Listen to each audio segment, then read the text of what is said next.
He's going to do some poetry for us, as well as share some comments about our history, our culture, and some of the ideas that he has on how to bring, to help us to go forward. And that is Brother Talibdeen Abdullah. Let us receive him with a warm round of applause. Thank you, brother.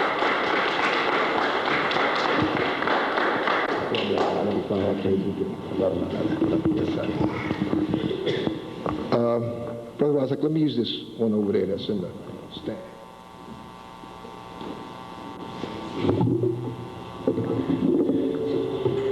I'd like to say peace and give all the good greetings to all my people here tonight from my ancestors of the past.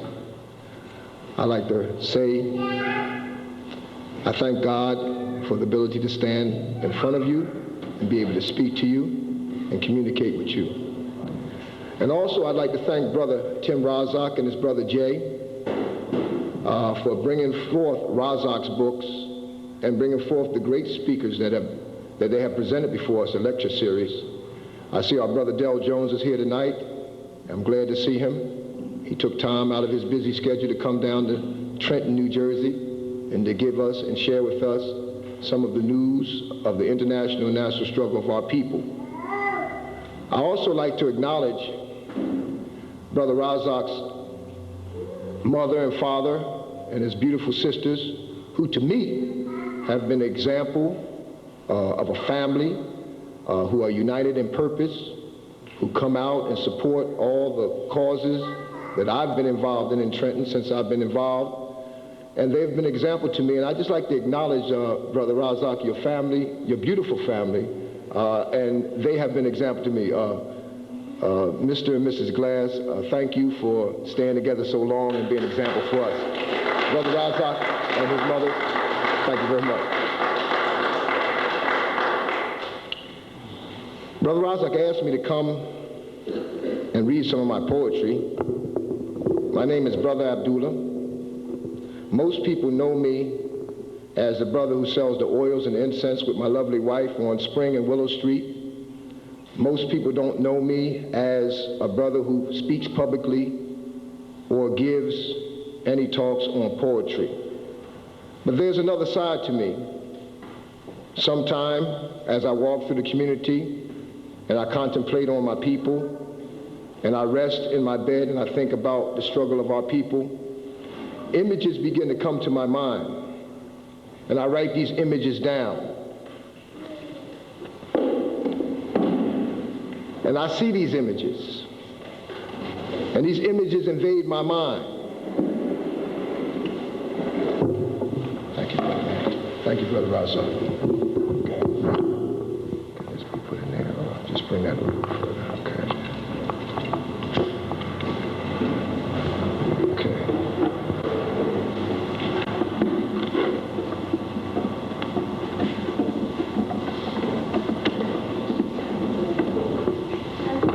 Images begin to invade my mind, and God tells me to write.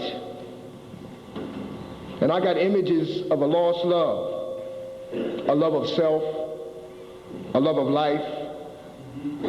Oh, my people, I ask myself, what image will we as a people hold to?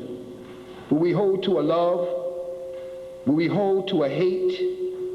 And then I ask, do we really have time to wait?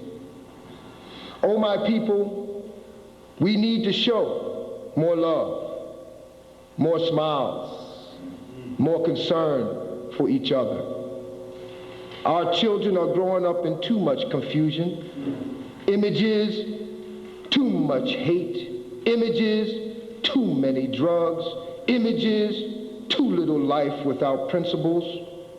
These images invade my mind in the circle of space and time, images of too many broken homes.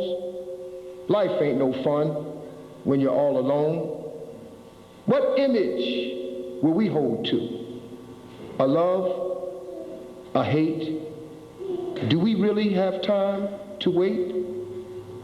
My people, we need to reflect and contemplate upon this. Now is the time to seek the truth. Now is the time to speak the truth.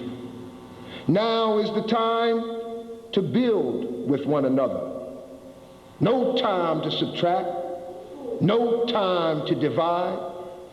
We only want to add and multiply. It's time to make a choice. It's time to listen to our inner voice. Now's the time to use our will, because falsehoods built a mighty hill. Deception, it's on the loose today. It won't let truth have its say. But reality is here to stay.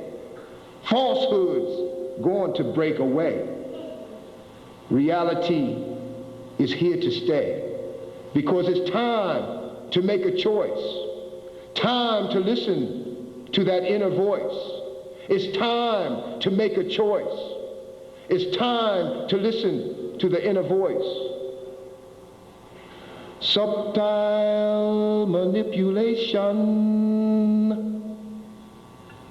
playing itself off as recreation, evil suggestions attack the mind from all directions. What is the source of this wicked game, moving humanity to so much shame? The devil, he's dressed to kill my Nubian nation, lost in cheap thrills, turning away from their true sustainer, thinking the system is their maintainer. Time to make a choice. Listen to your inner voice. Time to make a choice. Listen to your inner voice. Looking everywhere for direction, not knowing the righteous God is our protection. Oh, we could use some divine reflection if we are to reach true perfection. Truth should be our sharpened sword. God should be the one we adore. Listen, my Nubian nation, leave the devil's way if you desire salvation. God is our protection. Oh, we could use some divine reflection. Watching the people go round and round, the lost Nubian nation must be found. Watching the people go round and round, the lost Nubian nation must be found. My people, we need to think about this. We need to study and contemplate these things. History lesson number 101, the real story. Professor Abdullah is in the house, and the house between the ocean and the ocean is built on a lie, a 500-year lie that don't want to die, no matter how much we cry. But we're going to challenge this fantasy with a little reality. Professor Abdullah is in the place, and falsehood is about to be disgraced. History lesson number 101 has now just begun. And we can start at 1492, when a pirate named Columbus sailed the ocean blue with the money of a wealthy few who controlled the kings and queens in the land of the Europeans. The grafted man had a plan to steal another man's land. Now this trip was no mistake. This pirate was out to take. We can start 500 years ago with the thieves who sailed the seas, who carried all this ease to the land of the Aborigines. Black, brown, red, yellow people, he was to meet the spirit of these people he would try to defeat. The fork-tongued creature would try to deceive, and this he did achieve. Listen, my family, the devil is a reality. He sailed the ocean blue in 1492, and wicked was his crew who sailed the ocean blue in 1492. Now, don't believe this pilgrim's fantasy. These invaders were out to enslave me and you. Can't we see? They would not let us be. Make no mistake in your minds, these creatures were out to enslave our black behinds. Dead ancestors cry out from the grave. These lies are only meant to enslave. So let's go back 500 years, filled with our ancestors' tears. Friendly and kind were our people, human in every way, living naturally day by day. Intention so pure, greeting with open arms, a thing who would only bring them harm. Who is this wicked man who stole our father's land? And our mothers stood in shame, and Columbus, he got the fame. Land, language, culture, our roots stripped away by the pirates who live here with us this very day. So we can start at 1492, when the deceivers sailed the ocean blue. Him and his evil crew, with the money of our wealthy few, who controlled the kings and queens in the land of the Europeans. Yes, the serpent had a plan to steal another man's land. And this he did achieve. And many he did deceive. Now this trip was no mistake. This pirate was out to take. And the devil, he ain't no fake. Peace.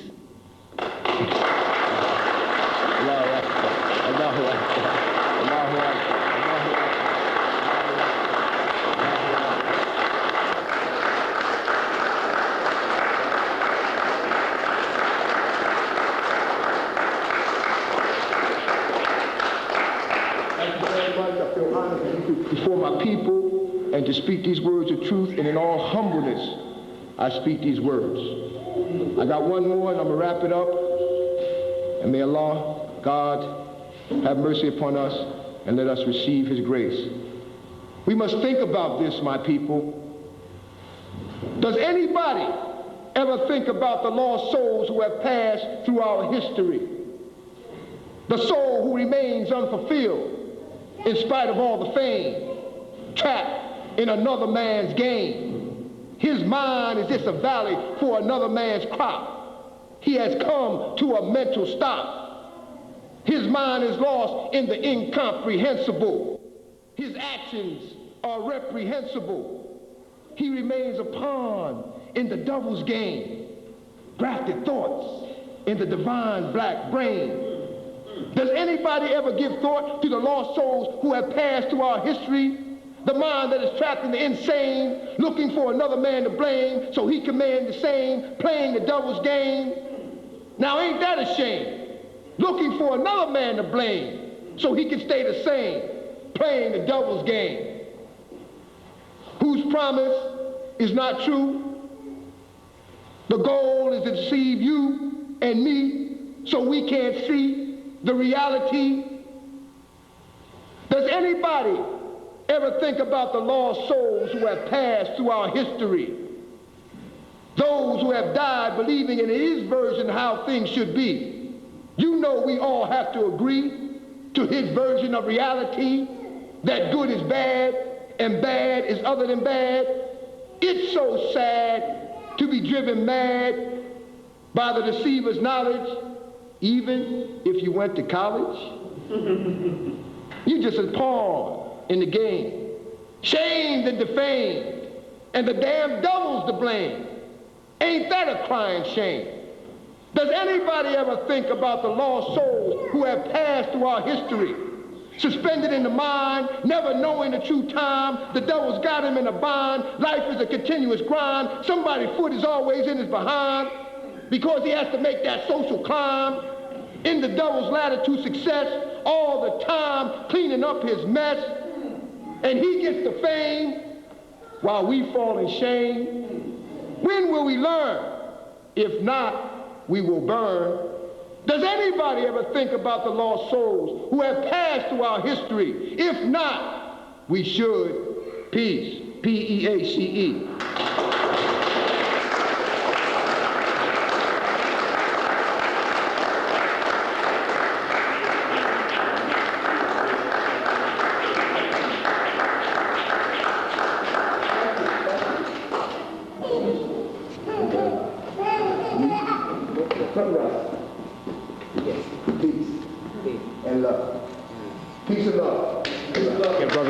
Helping us here in the city build this movement to give you a introduction to Dr. Africa. But at this time, I'd like to let everyone know in the back we have spring water. It's 50 cents per bottle. You see the brother here in the front drinking it. He's done that bottle. So he go back and get another one now. It's 50 cents per bottle for spring water, and that money goes towards the Community Building Fund. And also this evening we have a special surprise raffle. Tickets can be purchased in the back, again at the table with the spring water. Tickets are, you get 2 tickets for $1, and I don't even know what the surprise is. It is a surprise for real. So please, if you would, purchase your raffle tickets in the back, and the proceeds from the raffle go towards the University of Trenton Building Fund. You can purchase them now or wait to the end of Dr. Africa's presentation and purchase your raffle tickets. And the proceeds, again, go to benefit the University of Trenton. So it's very important that we support this fledgling institution. And brothers and sisters, at this time, what I would like to do is bring before you a strong, motivating, intelligent brother who has been working here in the city of Trenton for the past 15 to 16 years. He and his wife, Sister Amina, have been a guidepost for many of us in the city, in this struggle, and then also in this movement. And the brother has come down to the Community and helped us and joined on board and has been very beneficial to us. And we appreciate his efforts. And this evening what he's going to do is give you a prelude to Dr. Africa, some things that you should look for in our brother's presentation. Please listen to him, take his advice, internalize the words that he's going to present to you this evening. But at this time I'd like to bring before you our brother and helper and your brother and assistant, Brother Talibdeen Abdullah. Let us receive him with a warm African Trenton welcome.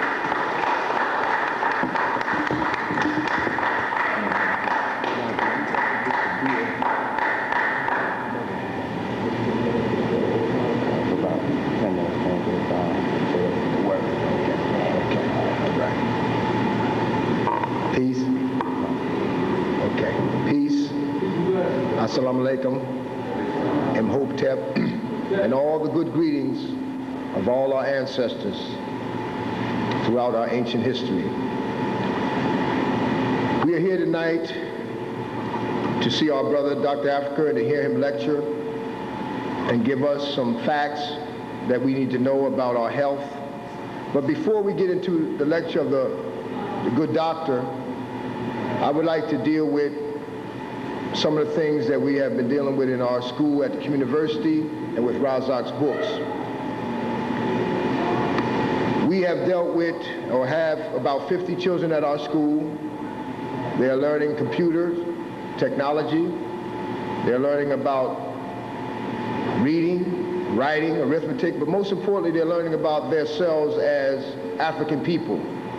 And this is the difference between our school and the regular schools, is that we are teaching our children about who they are.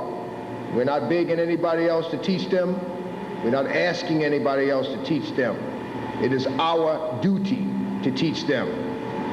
I can't say that I'm disappointed, but I say I would be happier if this auditorium was filled tonight to see our brother Dr. Africa and to hear him, but also hear the message that he brings. And our Dr. Africa does not just bring a message of just the mechanics of herbs and how to eat to live and what to take for a headache and what to take for constipation and all the good things that he teaches us in his lectures. But our Dr. Africa also teaches us to see the hidden racism, the hidden sexual messages, and the hidden oppression that's in the advertisement world, the media world, and all the things that bombard our mentality day in and day out in this supremacist culture that we live in. We want to get back to Afrocentric principles, an Afrocentric way of doing things. Now at the community university, we want to deal with basically building on the 7 principles of Nguzo Saba.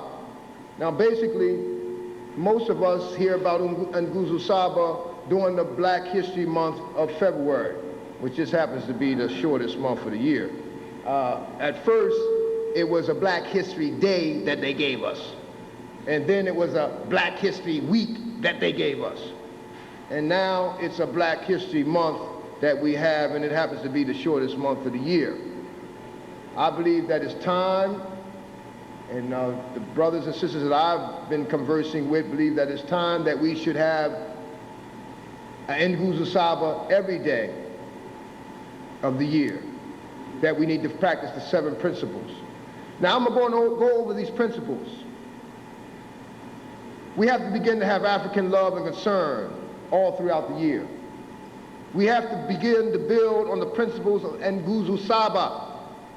And we must do the science on Umoja, which is unity, on Kujajagalia, which is self-determination, on Ujima, which is collective work and responsibility, on Ujama, which is cooperative economics, on Nia, which is purpose, on Kuumba, which is creativity, on Imani, which is faith.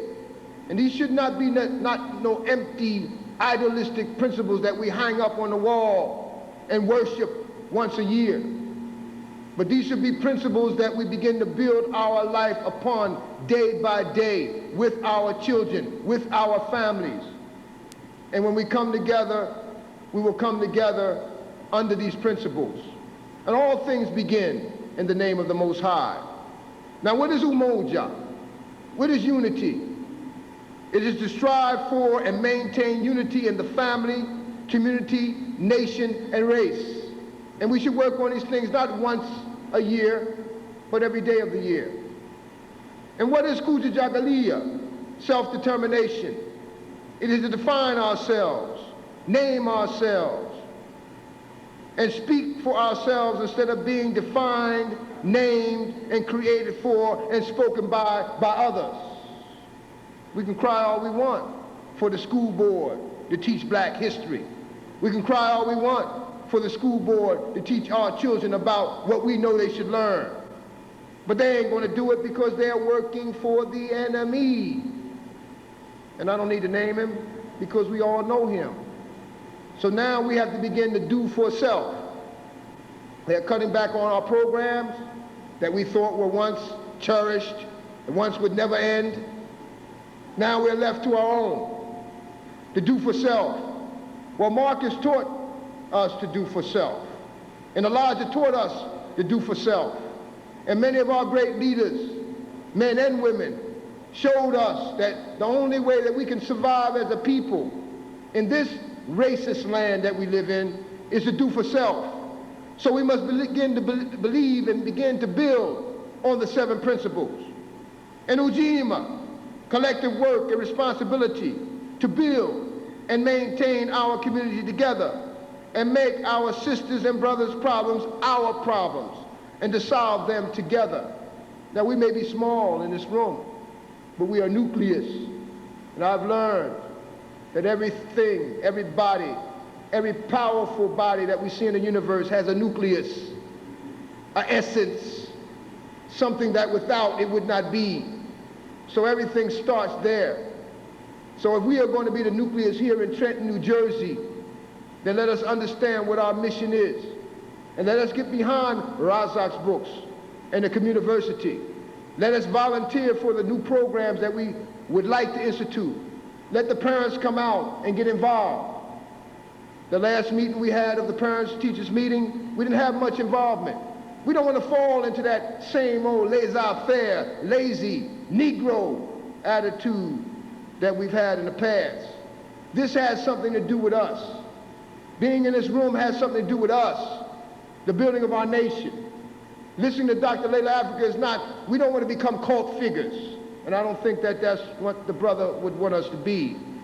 He's teaching us, he's giving us the fishing rod and teaching us how to catch our own fish so that we will go and study and learn about herbs, about knowledge, about how to build with our people and study of our history. And even if Dr. Africa is not around, and we love that he is here, we would like that we would still have people who will research in our community about what he has taught us, that will do the science on it, that will collect the herbs, that will come together and do the science on the herbs, their properties, their healing remedies, and that we begin to build an African-based science and medicine here in Trenton, New Jersey. So we have to build collectively, and we have to have purpose, which is NIA, to make our collective vocation the building and developing our community in order to restore our people to their traditional greatness before the enslavement, before we was taken from our land and stripped of our land, language, and our culture. And we need kuumba, creativity. We need everybody to bring forth every idea, every thought is important, is necessary. There's no big I's and little U's. All of us are together in this struggle. We got to cooperate in NIA, purpose, and we got to create new ways to bring the struggle to our people who are not here tonight. So those of us who are here are committed. Like the brother says, we have raffle back there. We're going to have other fundraisers. We got different programs that we're going to institute after our summer program, after school program with the kids. We're going to deal with teaching chess and other things to our young ones. We're going to deal with African drum class, music class. We're going to deal with herbs and the knowledge of herbs and the science of herbs in a classroom situation, hands-on, smelling, feeling, tasting, cooking. We're going to deal with trying to bring about our own theater workshop. Stop complaining. We always complain about the children being out on the street. Well, if we don't provide anything for them to come off those streets, that will gather their attention, that will get them interested, then we don't have no complaints. Until we provide and say, hey, get off that corner. And he say, well, what you got for me? Where do I go? If you can't say, or we can't say, well, look, get in this van. We got something going on down at the community center, or we got something going on down at the community. Come on, man, we got some free food, you know what I mean? And we got some knowledge for you, you know what I mean? There's some ways that you can better your circumstance. Then we're not doing nothing. We just chasing them from corner to corner. So we need kuumba, creativity, everybody on board, giving their thoughts, giving their knowledge. And we need imani more than anything, which is faith. Without faith, we have nothing.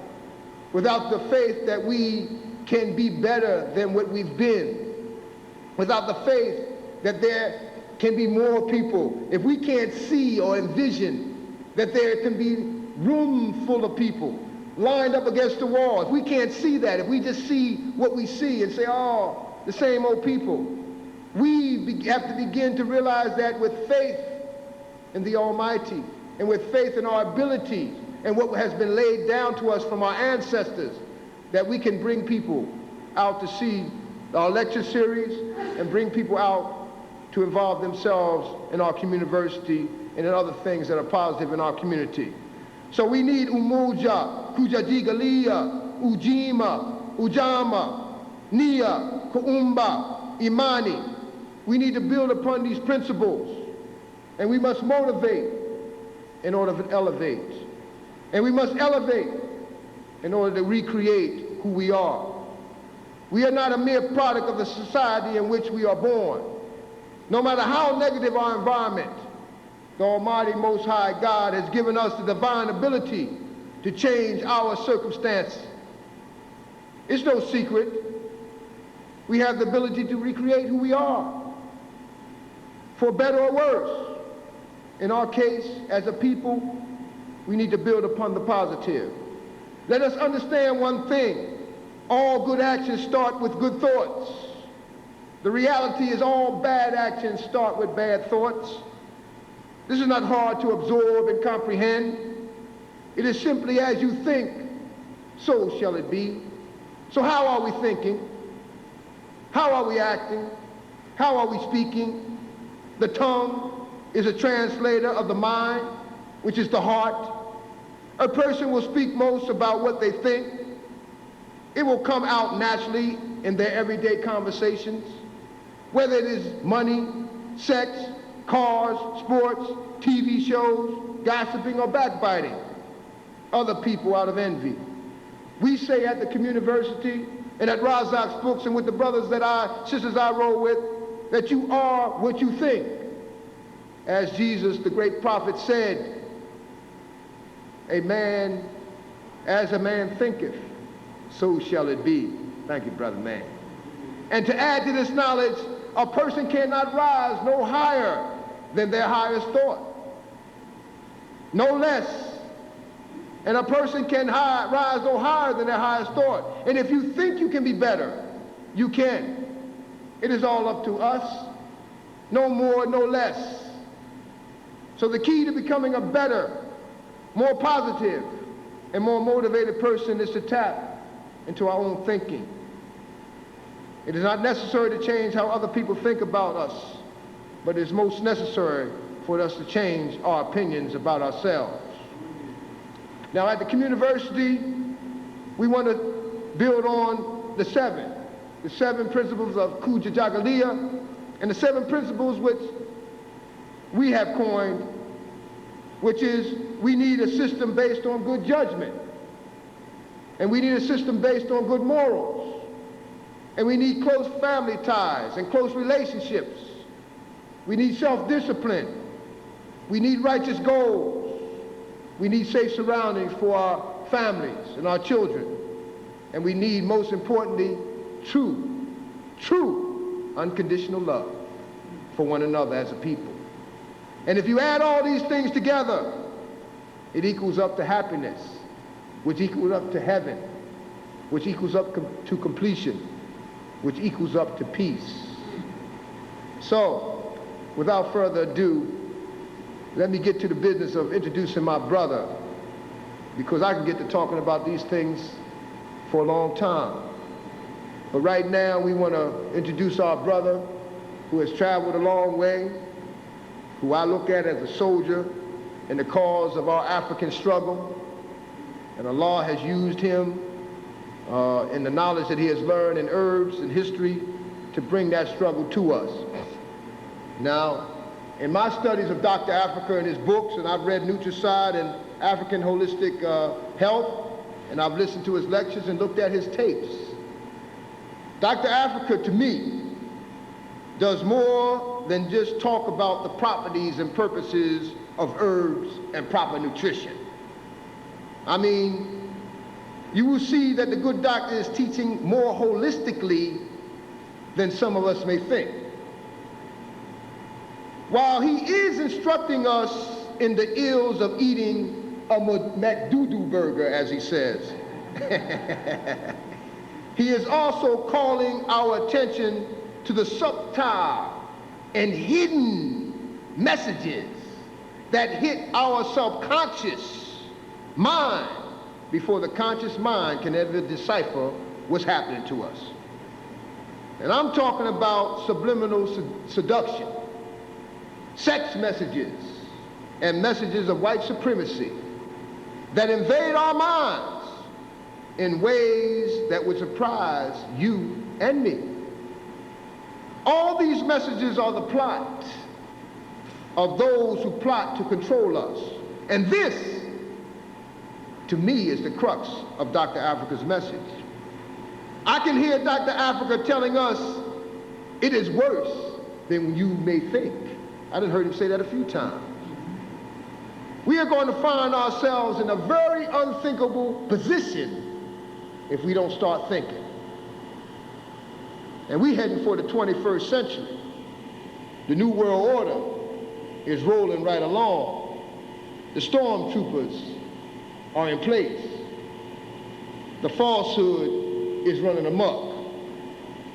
Now here we are going into the 21st century. Do we want to go into the 21st century as modern day mental slaves whose chains have been taken off of our wrists, our neck, and our ankles, but yet they remain around the mental? Now this is very deceiving things and very deceptive things that are going on, where we have become almost partners in our own slavery now. Now, we don't want to be trapped in this dysfunctional state. Now, we're dealing with a kind of man who thinks that melanin has to be cut out of everything, as we learned from the doctor. Now, I look at a simple thing like brown rice, which has all the B vitamins and things in it. Now, we're dealing with a kind of man that takes the melanin, which is the brown golden color, out of the wheat. And then he bleaches that wheat and then packages it in a plastic bag and then calls it Wonder Bread. Not a vitamin in it, no B complex in it, no fiber in it, nothing good in it at all. It turns to sludge in our bloodstream and stops us up. But a lot of people eat it. A lot of our people eat Wonder Bread only because it's white. They ain't did the science on it. It's deadly, but because it's white and it's called Wonder Bread, we buy it, and it's advertised by them. And it kind of makes me wonder, it's a wonder we live in, eating Wonder Bread. Now, I'm going to call it Wonderless Bread from now on. Now, check this out. Brown rice is bleached white, packaged and sold to us with a black man's face on it. Uncle Ben's been selling white rice for a long time. You know what I mean? And the stuff ain't even no good for us. It's denatured food. It's demelanated food. No B complex, no minerals, no fiber. Everything good in the original brown rice has been bleached out, whited out.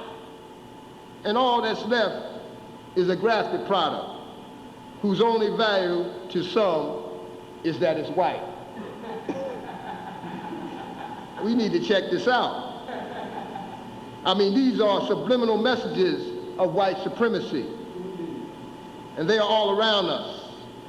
Yes, I do believe that Dr. Africa teaches us more than about the properties and mechanics of herbs. He instructs us in the ways of mind control and behavior modification, and how food by way of nutricide is being used to drug and weaken our people. And we should give our brother Dr. Layla Africa recognition for that, and a big thanks, because there's more to what we see to Dr. Africa. And sometimes I see people who just want to follow him around just to learn about herbs, and he will teach that and he guides in that. But I see a historian in my brother, and I see a revolutionary struggler in my brother, and I see a brother who points out the things we need to know about how we being oppressed in this modern day and time. So without further ado, brothers and sisters, Dr. Africa is with us here tonight, and he will be lecturing on the secrets to enhance African male and female sexuality, and also disease prevention and cure. So without further delay, let's welcome with a warm round of applause our brother and teacher, Dr. Mr. Trent, I'd like to welcome you all here this evening. It is good to have you all out, and we're glad to have you here. At this time, I'd just like to bring forward the brother that's going to handle the proceedings for the evening, and that's Brother Abdullah.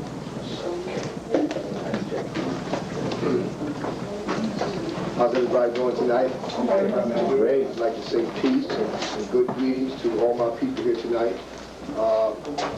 We have a speaker here tonight named Brother Baruti K. Kafeli, who has come down to give us a presentation on how to educate our black children out of the classroom, the school system.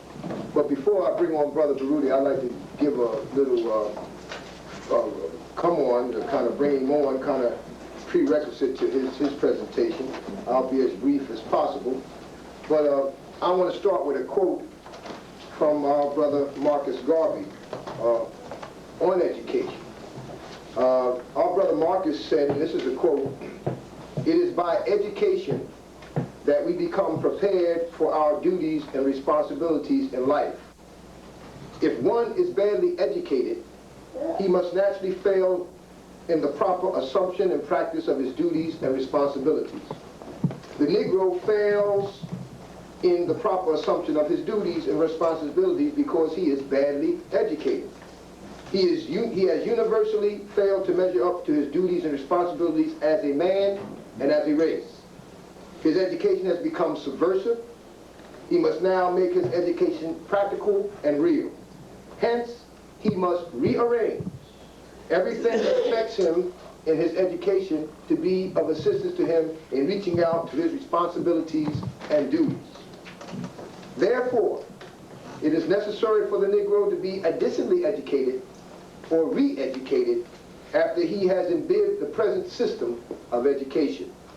The best way to do this is to educate him racially in the home, in the meeting hall, and in his own club, where he will be put under the closest scrutiny and analysis of what appears to be education as coming from other people, because their system of education may not completely fit into the Negro's idea of his own preservation."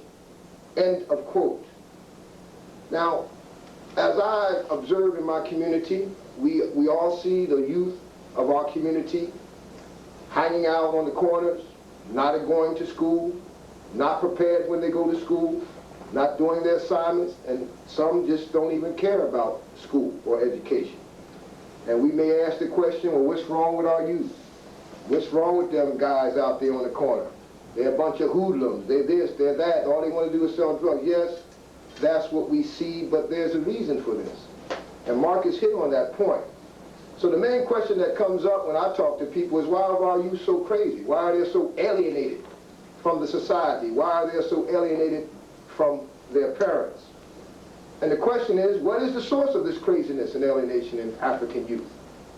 What is the source of this craziness and alienation in our black youth who walk the streets day and night, whose only occupation is to walk from corner to corner, detached, aimless, wondering and wandering, life remaining a big question mark?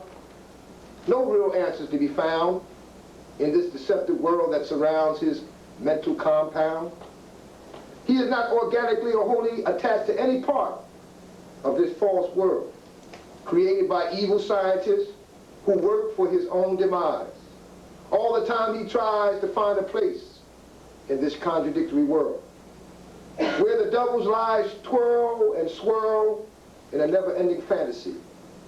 Speaking of his own legacy and the European, he tells white lies to destroy black lives, in a conspiracy to destroy black boys so they can grow up to be grown men who kill each other over white toys.